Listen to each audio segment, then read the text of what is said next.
All right, on today's show, I have Adam Rickard. Adam is actually where I'm at here in Central Oregon. And this is a neat episode because, unlike a lot of my guests that have a lot of helicopter experience, Adam is actually just finishing up his training with Leading Edge here in Central Oregon. So, this was a really interesting conversation to learn about his training, how it's been going. He's just about to finish his double I, kind of what he plans for the future, and we talk about why he's flying helicopters, what got him interested. He was previously in the Air Force, and now he's here doing this. We talk a little bit about being a family man. He has a couple kids. He has a wife. He has a full-time job. So we talk a little bit about time management and just kind of what to expect when going to flight school. So this is an awesome episode, especially if you're thinking about starting helicopter training. I hope you enjoy it.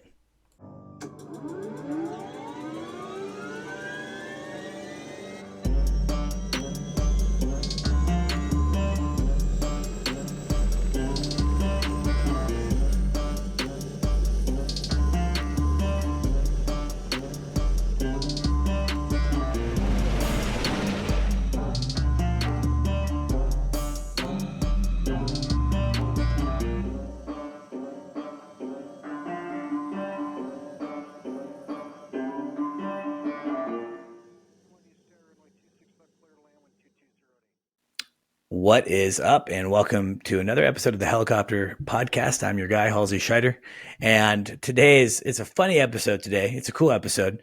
My wife and I think I've mentioned it recently on the podcast that we have moved to Central Oregon, and in our new house, we had to kind of do some new projects, including the studio setup that you see behind me here. And so I went on an app, I think it was called Thumbtack or something, and I found a contractor, hired the contractor. He came over and we had nothing in the house except one Celicopter shirt hanging. And he looks at the shirt and goes, Celicopter?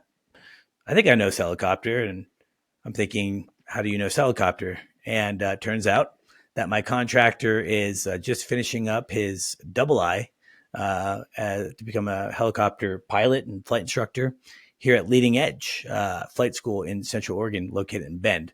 So completely random. So credit goes to him for the studio that you see behind me here. There's also other projects that we've done, and he's a helicopter pilot. So it's super cool. So naturally, I had to get him on the podcast. Adam Rickard, how are you, buddy? I'm doing great, Halsey. How are you doing today? I'm good, man. It wasn't until I started recording the podcast I realized that I didn't put my clean face on today. So we're gonna have to deal with the 5 o'clock shadow, but I'm sure that's okay. But yeah, I'm doing well. And again, yeah, just small world. Just the whole us connecting. It just what are the chances? Obviously, Leading Edge is a big school, but I just was very surprised. So fill us in a little bit. Where are you? You started training. How long you've been training, and kind of what got you into helicopters? Yeah, so I started training actually in June of 2020. So that's when I moved out here, height of COVID. So that was kind of unexpected to start then. I don't think I actually started flying for a few months, but yeah, regardless, got my private, moved on to instrument, commercial, CFI. Now I'm in double I. So taking a little longer than the average, I'd say, to finish up, but I got a family, so and work full time, obviously. Um, yeah, I That's awesome. Yeah, it's like you know, when you're older, not older, but you and I are I think the same age, so mid-30s, family. I kind of saw that in my flight school time, right? It's like I was a young 18-year-old, and I actually took kind of long in my training too, but wasn't because I was working all that hard. It was because I had other priorities as an 18-year-old. But I saw it a lot with friends at flight school that were a little bit older, transitioning into a second career. They kind of had to juggle not just the flight training, but also juggle the family, make money, things like that. So obviously, working as a full time contractor, I have to say, where did you pick up your contracting skills? Because I have to say, so far you've been knocking it out of the park. I appreciate the compliment. Yeah, just kind of doing my own projects. I was rehabbing some houses. I did a couple, real estate investments. So that's where it really took off. But kind of all my life, I've been on the handy side. Just I enjoyed tools and stuff like that. So, Yeah, that's awesome. uh, So I know that this is your second career. You're formerly doing Air Force, and obviously you're a contractor now. Um, where did you get this wild hair to say, "Hey, I want to go and fly helicopters"? yeah, helicopters were never really a passion. I was in the Air Force, active duty for 11 years. And the Air Force is primarily airplanes, but they do have a couple of helicopters. I got to go on a few rides on some Pave Hawks, which is a Black Hawk outfitted for search and rescue.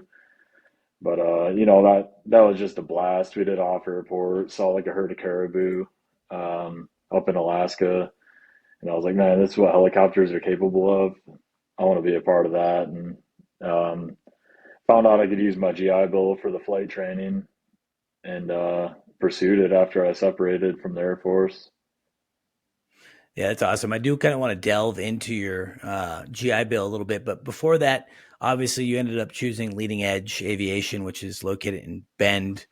Large flight school, both helicopters and airplanes. Being a resident of Central Oregon, very distinctive color scheme for the helicopters, kind of like a lime green for their Robinson 22s and their 44s. So very very easily identified. I think if I owned a flight school, I would try to be like a generic color. I don't want to be too identifiable, especially You're doing off right. airports. Yeah. it, it kind of seems counterproductive, but I do have to say I like the lime green. But so very distinctive. What kind of went into your decision making process of like, hey, Leading Edge I think is the right fit for me. A lot of our listeners are kind of in that beginning stage right now of trying to figure out where they want to go to flight school, and so kind of walk me through that path of how you decided on Leading Edge. Yeah, the first step was a Google search, which flight schools take the GI Bill, and Leading Edge was one of the first ones that came up. Uh, and my most recent duty station was in Mountain Home, Idaho, outside of Boise, so not too far from Bend here. And me and my wife went and visited. We liked the area, so that was kind of the deciding factor as well. Um, I gave the head of the aviation department, Carl Balazari, I'll give him a shout out. Gave him a call. Super impressed by the way he spoke, and just you could tell it was a real professional program. So that kind of solidified my choice. I was considering other schools as well, but Leading Edge just stood out as far as the professionalism and the structure of everything. Not saying that the other schools I have no experience, so but yeah, Yeah, I that's mean, kind of I don't personally have much experience with Leading Edge, but I'm very familiar with them, doing my training in Oregon and being from Oregon, obviously very familiar with Leading Edge. Seems like they have a great reputation, large school, and obviously they have the 141 connected to a college, which is kind of like the key factor for military if you want to utilize the GI benefit. So if you're a listener, you have your GI Bill, you're looking to spend it somewhere. Well, if it's helicopters that you're interested in, you do have to make sure that you're going to a school that the VA essentially approves, and that's typically has a 141 training structure, not Part 61, and it's also in conjunction with a college. So I think in this case here in Bend, it's COCC is like the right. partnered college, if I'm correct. And so, what is that like? How does one? I'm a civilian guy. How does one utilize their GI benefit? What is the paperwork involved? What is the time frame? How long does it take to get the money? How does it all work? And how did you set all that up with Leading Edge? Yeah, I mean they walk you through everything. It's actually a pretty simple process. I did it 3 years ago, so I don't really remember every step. I remember it not being too painful. Um, they have a great program here, like I was saying. They have it all structured and they walk you through everything you need to do. Um, and that was one of the other deciding factors because there's a rule to 85-15. So 85% of the I guess the school can be GI Bill users, the other 15% has to be private pay. That's a rule that the VA came up with to make sure that the schools aren't price gouging. Um, so I think Leading Edge at the time had a just shy of a year wait list, and I called another school, and they're like, "Yeah, we can get you right in." That was kind of a red flag for me. I was like, "Well, why is Leading Edge a year out, and then this school? I don't know what they got going on, so I'm not gonna throw their name out there." But yeah, the school they have a great VA rep. She's really on top of everything. The funding pretty much comes through right away. You don't have to worry about putting money out of pocket or anything like that. Get your housing allowance while you're doing it. Um, yeah, it's great. If you have your GI Bill available to you and you have any interest in helicopters, I'd highly recommend it. Yeah, I mean that's awesome. It's such a great program, and I love that it's in existence and it's for our veterans. Obviously, I'm personally a big supporter of our military, and I think that we as a country and taxpayers need to do anything and everything we can to support the young men and women as they exit, the military. And the fact that you can use the GI Bill is fantastic. I do know that there was GI Bill issues. I think we've talked about it on the show before, where schools were taking advantage of the VA. Essentially, maybe the VA had a lack of oversight, and millions of dollars were being spent on single students, doing all their training in an A-star, Right. flunking out, redoing the whole program, kind of shady activity that actually ended up causing problems for all the VA students kind of moving forward. And I think 3 years ago is kind of past that time when the article came out in the LA Times, kind of from the whistleblower, from all that. So do you know, and it's okay if you don't, this is off the cuff question. Do you know if the GI benefit is still paying 100%, or is there new nuances that our listeners might need to be aware of? As far as I know, it's 100% paid for. I haven't had to put any money out of my own pocket for any of my training. And actually, you're making money, like I said, because you're getting the housing allowance while you're in school full time.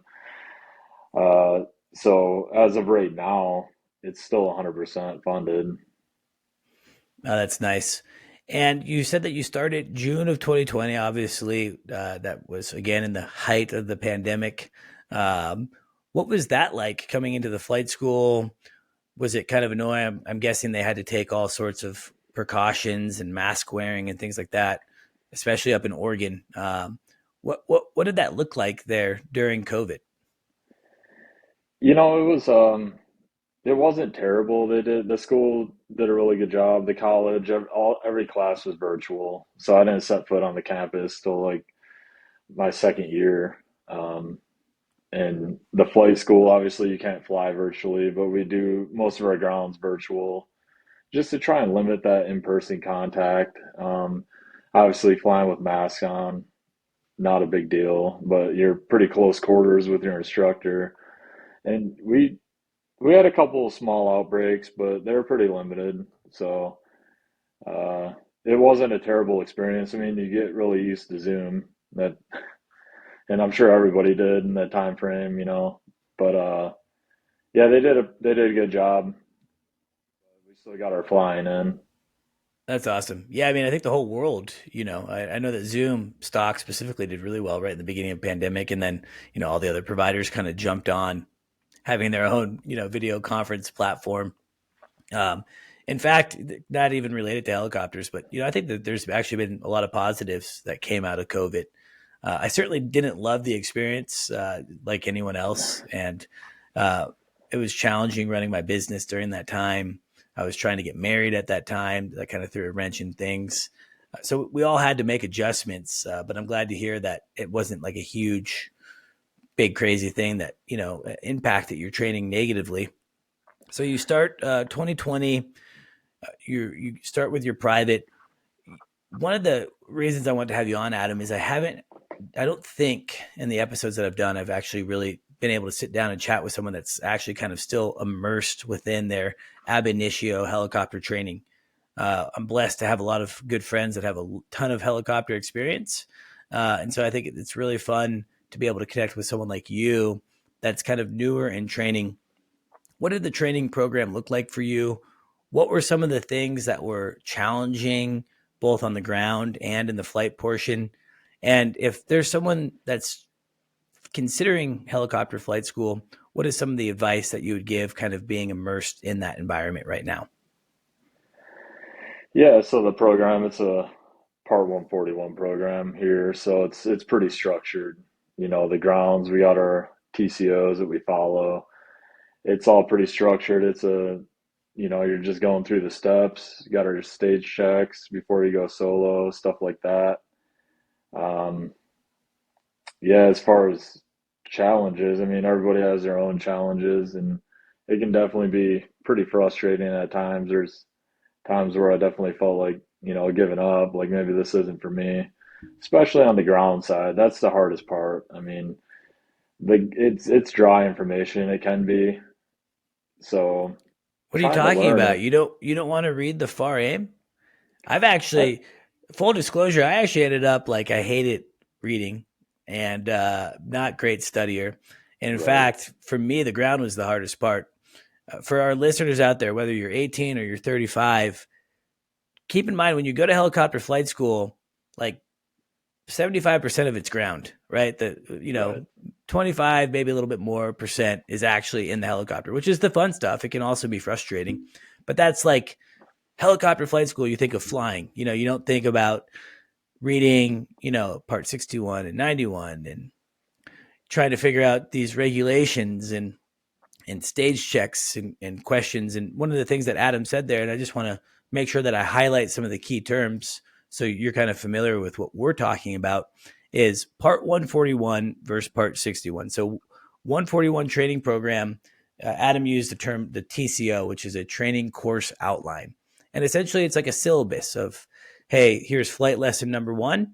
And in order to move to flight lesson 2, you have to accomplish all the tasks in flight lesson 1. And that's the same situation for the ground. So it's very structured.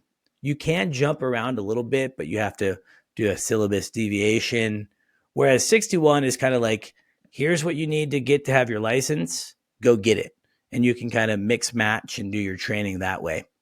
And so what Adam is talking about is, hey, I'm a VA guy. I'm 141 enrolled. So I'm following a very structured syllabus. And within that syllabus, you also have designated stage checks, usually a pre-solo and then a pre-check ride.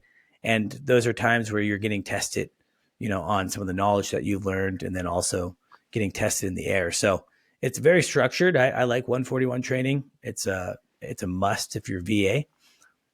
In the flight portion, obviously, Adam, I agree with you. The ground is dry. Let's be honest. None of it is really all that exciting. Some people thrive in it. There's some guys and gals, I should say, that, are good at that and enjoy that. My buddy Zach Whitehead is a guy that, he has the lift equation tattooed to his arm. He's a dork. He's a nerd. He loves that stuff. Where I'm kind of not that way. I'm not super detail oriented all the time. So, other than the ground, for me, I struggled with auto rotations for a long time. What were some of the flight maneuvers that you kind of struggled with, or maybe even continue to struggle with? Yeah, thanks for clarifying the 141, 61, and he did a much better job explaining that than I would have. So I was thanks for the not putting me on the spot. I was the I was very involved in the Hillsborough Aviation 141 program during my flight school days. So I do But have a fair amount of knowledge. I'm sure it's changed a little bit, but yeah, not a problem. And yeah, back to you. yeah, so the biggest one for me, um, surprisingly not auto rotations, but it was the normal approach. And even still, I mean, to me, it's all relative. Like what looks normal to me may look steep to you, may look shallow to the next guy. Uh, so there's no right or wrong, in my opinion. You just pick a spot on your windshield, usually the compass, and then reference that. That I struggled with that more than any other maneuver. And in fact, my first instructor told me that maybe I'm not cut out for helicopters because I couldn't do a normal Oh approach. God. Well, I'm glad that you said that because I've actually always said that the most complicated two maneuvers in a helicopter is the normal and steep approach. And in fact, when I got the chance and the opportunity to do more stage checks and evaluate individuals throughout their training, I actually could tell like a good stick versus not the best stick based on how they flew both their normal and their steep approach. The auto rotation is actually, once you kind of figure it out, really simple. You keep your eyes outside, you lower the collective, roll off, just keep the helicopter level. If you keep the helicopter level, it's like you do nothing, right? And then at the end, Right. you do a flare, bing, bada, boom. Whereas a normal and steep approach, you're consistently having to evaluate your position in the air to your reference point on the ground. And you're making these small inputs on all three controls, cyclic, collective, and pedals to have an outcome. So I've always said the hardest maneuvers are the approaches. And even as a professional pilot, depending on the company that you work for, I worked at Maverick. They liked a very, very shallow approach. Then I went to Air Evac and they want the world's steepest, slowest approach. It's constantly kind of that thorn in your side of like, man, approaches can be difficult, even when you're into the commercial world. So I think I'm sorry that your instructor said that because I think it's very common, in fact, to struggle on that point. Um, I would say if you're listening and you're a flight instructor, don't ever tell your student that they're not cut out. That's a Yeah. horrible. I Don't I don't do know it. who your Don't do that. instructor is, but Well, I'm I not got to going to throw call that him guy under out the here. bus. That's I'm not yeah, going to don't throw him under the bus here, but yeah, uh, don't. But that's if you're listening and you're an instructor, you're about to instruct. You have to. If your student can't fly a normal approach, I would say the burden is on you. You have to be able to teach one maneuver 10 different ways because 10 different people are going to learn it differently. And so if your student is failing at something, it's most likely because you're maybe not properly, teaching them the way that they're learning. So I'm sorry that was the experience. And I'm glad that you didn't listen to that because obviously now you're working on your double I, you've passed your check rides and you're here. yeah. What was that, that feeling like the night before your private check ride? You have a non-aviation background. You've never done a check ride before. Walk me through the night before, what you were feeling, some of the anxiety, and what it was, what your expectation was, kind of versus what the reality was. I mean, obviously, there's some nerves going on. Not the worst. I mean, for me, I've been through so many tests and everything, and it's just another test. But I think with especially the Part 141 structure, you're pretty well prepared by the time you get to that check ride. And they intentionally make our stage checks really difficult. So if you get through the stage check, you're going to pass your check ride. So I kind of knew that going into it, that it's going to be easier than my stage check. Um, but nonetheless, even, every check ride, I'm a little bit nervous walking in. But the DP, I've only had two different DPs, but they've both done a really good job of making sure you're comfortable and, you're on the same page. They're like, hey, man, we have the same goal. You walking out here with your rating today, let's make it happen. If there's any shortcomings, we'll just come back and rehash it. And, it's not the end of the world. I actually did, fail my CFI the first time around because I wasn't What? fully prepared on my FOIs. Oh, so you failed in the ground portion. I failed on the FOIs. So he told me, he's like, hey, this is a no-go, but if you want to just continue with the rest of the ground, just to make sure nothing else is going to come up. So we did that. And then it was just FOIs. We came back, did like a half hour ground, talked about my shortcomings, and then went and flew. And yeah, Made it happen. If you're unfamiliar with the term FOI, it's fundamentals of instruction.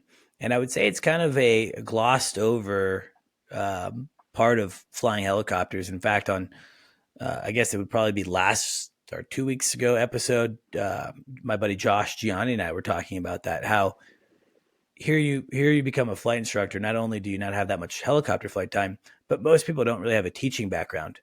And I actually, when I was teaching CFI training, I made an emphasis on the FOIs because I think that some flight schools or some individuals, in your case being, kind of a prime example, maybe don't put as much stock, into that side. I think it's really normal. We're so focused on the flying portion, the regulation portion, that we kind of forget that actually so much of being a flight instructor is actually teaching people. And the fundamentals of instruction are actually pretty good. Like, it does kind of give you that nice foundation of being able to, transmit your knowledge to another human and being able to do that in an effective way. And so if you're about to get into your CFI, I would definitely recommend that, definitely take a lot of stock into the FOIs. That's what's going to make you a good instructor versus maybe not such a good instructor. But Right. yeah, I Yeah. mean, I know a lot of students that, burned a check ride because of the FOI or a stage check or something like that. Um, so you failed that check ride. And look, people fail check rides. It happens. If you're in your Right. training and you bust a check ride, move on, right? I don't think I've ever been in an interview in a commercial environment where it's like, ask me if I've failed check rides. Yeah, and the DP So did a really good job, and like, because obviously you don't want to fail, like, especially, it's a competitive environment. Failing's failing. Nobody likes that. It's a bad feeling. But even the DP said that. He's like, you're never going to be asked if you failed the check ride. Like, they make it easy on you. Uh, but it's still a bad feeling at the end of the day. But you just push on yeah, and no, 100% agree. I mean, I don't want to advocate for failing, but don't beat yourself up. Get back on the horse and just get her done. Now, as you're starting and kind of nearing, I should say, the end of your flight training, obviously you've been over at my house doing projects, and we've been able to talk shop a little bit about helicopters. What is kind of your primary goal right now? What is the next 2 years helicopter wise look like for Adam? yeah, obviously instructing. I'd like to instruct her at Leading Edge. I like the program. I want to be a part of it. And after that, I think the probably the Grand Canyon. I've been to Vegas a few times, spent some time down there with the military. I enjoyed the area, so I think it'd be fun to fly down there. Probably at Maverick, where you used to fly at. You know, Oh and shoot, yeah, maybe we'll see. Maybe if you do my next project free, I'll put a good word in. got a I'm just TV on the kidding. wall with your name on it. That's true. Yeah. No, I mean Mavericks are great. Mavericks are great opportunity. And I look at the tours, it's specifically in the Grand Canyon, probably everywhere. Actually, it's a great way to build time. It's a great way to get turbine time.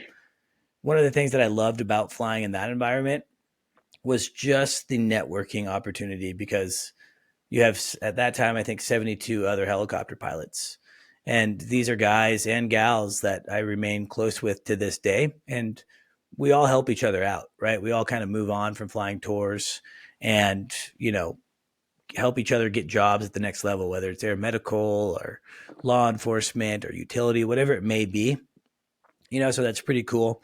And I'm glad to hear that you are kind of leaning towards the flight instructor route. I personally think that when you're a flight instructor, you learn so much. You kind of start to see training from a different perspective, and you can see the mistakes that you were making in your students. And that to me was like the aha moment of like, oh, I get what I was doing wrong now. And so I think that that's a really good time to hone your craft. What are you excited about flight instructing, and what are some of the nerves that you have with it? Yeah, and just a small amount that I did get to fly in the CFI rating, I feel like it made me a much better pilot. Just really like trying to focus on understanding why everything's doing what it does. Um, I guess to answer your question, nervous, what makes me nervous about it is just maybe not being able to catch a mistake that a student does make, not being quick enough.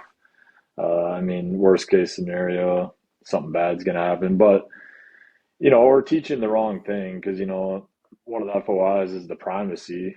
So if you tell someone the wrong thing the first time, that's what they're going to remember.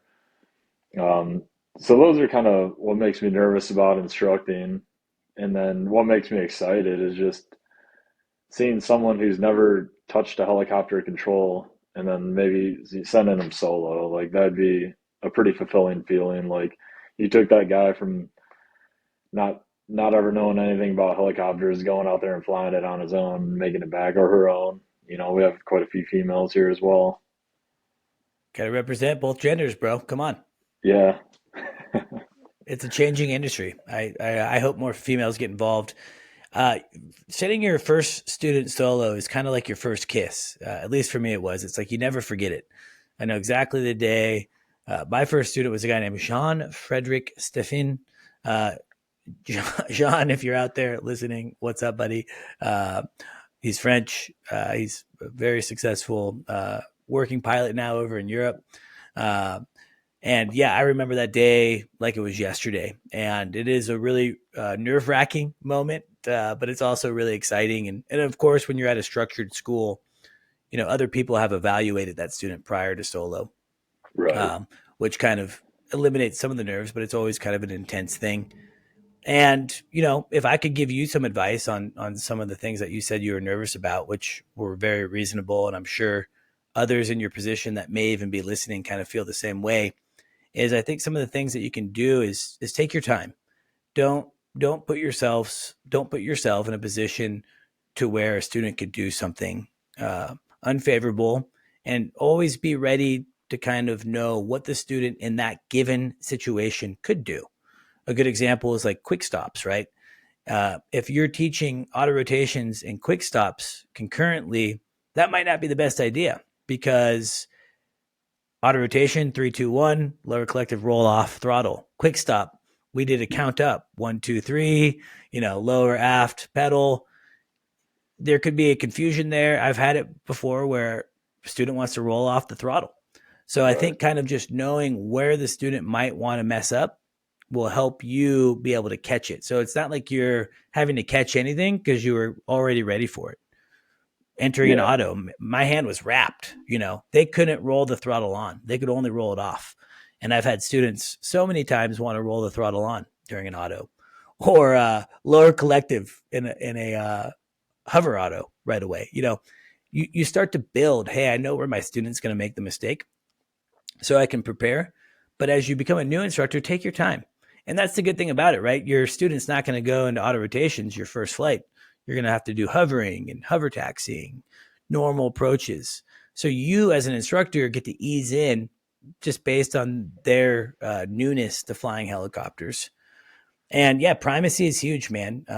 My advice to any instructor, whether you're new or you're an old codger at it, is don't BS. If you don't know something, don't tell them what you think might be the right answer, because that's most likely what they're going to remember. And so it's important just to say, hey, look, I don't know. That's a good question. I never thought about that. Let me get the answer for you. You know, it's way better than saying, oh, well, it's like this, because you want to kind of maintain your ego or whatever. You're human. You're a flight Right. instructor, you know more than your student, but trust me, you're going to fly with some very smart people. I've flown with physicists, mechanical engineers. I mean, I would be doing ground with people and, they're explaining the sound frequencies and how resonance happens. And I'm like, I have no idea what the heck you're talking about, but you know, Yeah. that's it's a high level above my head. So I think it's fair to have those thoughts, Adam. And, I think you'll be a good instructor, very even keel. What does the process look like at Leading Edge? Do you have to interview for that, or is it kind of a guaranteed, hey, you trained here, you get to be an instructor here? It's not guaranteed. There is an interview process. Obviously, I haven't been through it, but yeah, it's just the interview. They have you teach a lesson, kind of evaluate. It's a panel of the chief pilot and a couple other people teach. You go fly, and you're just in your instructor role the whole time. So they're just kind of evaluating how you're doing, and then you either get the job or you don't. Yeah, absolutely. And I say it a million times, I'll say it again. Your interview started your first day, right? The first day Right. you showed up to Leading Edge, the attitude, the way that you carry yourself, those are all factors that go into that hiring panel, right? Those guys know who you are, right? They know who Adam is. They know who every student is. They've known you now for 3 years. So, you have this whole opportunity to build these relationships. So, the interview starts when you start day one, and the real interview comes. And it's an exciting process. It's a nerve-wracking process, obviously, for your first job. Do you have to submit like an application, go through all that? I believe you do. I haven't gotten that far yet. I just started my double I training here a couple weeks ago, so um, yeah, just doing it day by day. Awesome. I'm hoping to get the full gouge, but I guess we'll have to get it on another one Yeah, after you get hired. We'll have you back on after you have like 500 hours. Kind of do a Adam Rickard checkup. What yeah, I think that'd be good. obviously I know that you're on. Again, you're not old, right? We're the same age, but there's probably at Leading Edge. You see it. There's a lot of young guys and gals learning how to fly helicopters that maybe don't have some of the same life restrictions that you as an older guy has. What has it been like for you to juggle your family, helicopter training, college, ground school, working full time? What does that look like, and how have you been able to be successful to kind of juggle all those balls? Yeah, it's a lot. It can be very overwhelming at times, especially when you're three classes, full-time job, two kids, still trying to do your ground fly. It can be a lot. That's why it took me a year to do my CFI. I just could not make a lesson plan to save my life. Just had zero time or energy, or every time I'd sit down to do it, my brain is just dead. Uh, so I'd have to wake up at like 4 o'clock in the morning before my kids got up, and while my brain's fresh, hammer out some lesson plans and go on about my day. But it's time management just with anything. Obviously everything everything has its own time block, and you have to have the mental capacity to be able to handle it all as well. So yeah, it can be overwhelming, but it's definitely doable. I think I'm a proven example of that. And I know other friends that I'm training with who are in similar situations to me It's as not a well. race, right? It, I no, remember going to flight school, and there's guys, we had a lot of Europeans when I was going through, and they're kind of on a tighter time frame with their visa and things like that. And they were there full time. Like that was their job. That was their life. They get everything done in a year. Took me just over 2 years. I could have probably done it in a year. But again, 18, I was having a good time, enjoying life. yeah, yeah, And so that's, kind of part of it. Uh, so yeah, I mean, I think time management's a huge part of it. Uh, but you have to make sacrifices, right? Getting up at 4 in the morning, sacrificing some sleep to get it done. Anything in life that you want, you kind of have to make sacrifices for, and hopefully long term it will pay off. What's your, obviously your kind of short term next few years looks like CFI, maybe tours. What's like your ideal helicopter job? Like what does Adam want to do? yeah. That's a pretty interesting question. I haven't thought about it a ton, but I mean, I guess kind of the two that interest me are either air evac or maybe even fire. I don't know if the fire aspect, being gone for months at a time would work out, especially with having younger kids. Because my kids right now are 3 and 6, so they're still pretty young. By the time I get to that point, in 4, 5, 6 years, whatever it may be, I don't know if I'd be willing to make that sacrifice. But that's why kind of air evac stands out to me. And when you say air evac, you just kind of mean like air ambulance in general, not necessarily the company air evac. Yeah, EMS, HEMS, I guess. Yeah, I forgot that's a company name. Yeah, that's who I worked for, and great company. Okay, You could work for them. Great program. Their knock is that they fly 206s and 407s. They are actually, I think, adding 135s, but I think it's on kind of a sister company certificate. But okay, I thoroughly enjoyed my time at Air Evac. Well, I should say that as I've talked about on the podcast, I didn't thrive because I didn't love the night shift, but the company as right. a whole, very impressive. Great maintenance, great airframes. Uh, it's a 206, 407, but it's, partial glass, autopilot. Um, But, you have to kind of pick and choose also where you want to live, in different air medical companies. If you want to be in the Northwest, Life Flight Network is a great option because they have, a ton of bases, all over the Pacific Northwest. That's where they're based out of. Air Evac's kind of more Texas and Midwest and Southern states. Air Methods kind of dotted all over. So, there's definitely Mhm. options and lots of things to do. And yeah, utility, man, that's what everyone I think kind of wants to do. It's the fun, the firefighting, power line stuff, whatever, external load. It's a hard life though. It's not necessarily a family life. Have Right. you, has anyone told you about AIDS yet in the term of aviation? No, I have not heard of that. AIDS is aviation induced divorce syndrome. No. It's kind of a morbid thing, right? But there's a lot of truth to it. You have to kind of pick, hey, can I be gone for 6 months at a time? Or can I be month on, month off and still have a happy wife and happy kids and happy life? You have to kind of weigh out all those things because, life isn't just helicopters. Yeah, and And coming from a military background, it's kind of the same. Divorce rate's really high for that reason. Me and my wife we're coming up on 12 years, but I think 9 of that was while I was active duty. So we're used to that, but that's the whole reason that I separated. I went on an 8-month deployment. My son was a year old, came back, and he's a toddler. Left, he was a baby, and he's a toddler when I got back. when So you say separated, you mean from the Air Force, not your wife. from the Air Force, yeah, I'm still with my wife. I haven't met your wife yet. We have to hang out. I mean, we're like we live in the same town. We got to be Yeah, friends. yeah, One of the one of the funny things that my wife and I always talk about is like when you're an adult, it's so hard to make new friends. Especially when you're new to an area. It's yeah. I don't like, hang out with anybody ever. Like, well, I'm busy as it is, but for that reason, move somewhere yeah, new. it's You don't know anybody. it is tough. Yeah. Well, Adam, I really appreciate you coming on the show. It's I think really enlightening for our guests. We have a lot of the messages that I get are from guys and gals that are just getting into flight training. So super invaluable to be able to talk with you, and I really appreciate you coming on. Total small Yeah, world. I think it's awesome. I appreciate the beautiful studio here. Adam came in. I did the painting. There's a navy blue wall behind that the batten boards, but Adam and his guy Seth came over, put all those boards up. They go across this entire wall behind me here. Harder project than we both anticipated, right?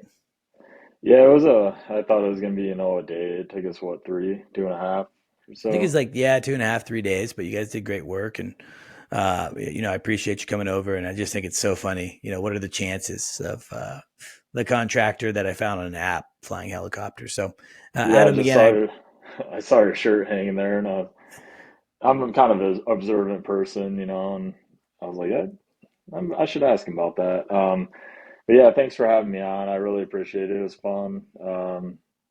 I was a little bit nervous about doing this. I'm not the best speaker, as our audience is going to be able to tell from listening to you're this, fine. but Hey, uh, look, you're a helicopter pilot, you're a contractor. I mean, it's not, you know, I appreciate it. Every guest that comes on. I have a great respect because it is uncomfortable to put yourself out there. I choose to put myself out there, and I do it to promote the podcast. I do it to promote my business. Celicopter, it's my choice. So to have individuals like yourself that are willing to come on does mean the world to me. And you did great. thanks. It's I knew going into it I was going to have to direct questions a little more pointed. We've been able to work together now a little bit, so I know your personality, and it's a great personality. And I got to drive your super old car recently, which was pretty cool. Oh yeah, the The what is it, Bonneville, Pontiac Pontiac Bonneville? Bonneville. Yeah, That thing's like a boat, man. That was crazy. yeah, I love that car. I love the whole bench seat too. I mean, like you could sleep in there, and my wife came along. We went for a little ride, had my arm around her, felt like I was Yeah, driving around in the 1960s. I was going to head down to the local fast food joint, and go to the live my drive-in. dazed and confused dream, I guess. But yeah, no, I appreciate you coming on. And I appreciate our listeners. I do the podcast because people are listening. I get a lot of good positive feedback. In fact, if you like the show, please continue to listen. Make sure that you like and subscribe. We're also doing video now. The Helicopter Podcast has its own YouTube channel where we're uploading all new podcasts to video format. And we also have older podcasts that were also video. So we're uploading those and the audio. And then, of course, you can check us out on Spotify, Apple Podcasts, or wherever you enjoy your podcasts. And in fact, if you really enjoy it, feel free to leave a review. It really helps grow the brand and grow awareness. So please leave a review. Please subscribe, share it with your friends, and keep reaching out. I love hearing from people. Adam, thank you again for coming on the show today. And thank you to our listeners of the Helicopter Podcast. See you, Thank Adam. you. Yep. Thank you.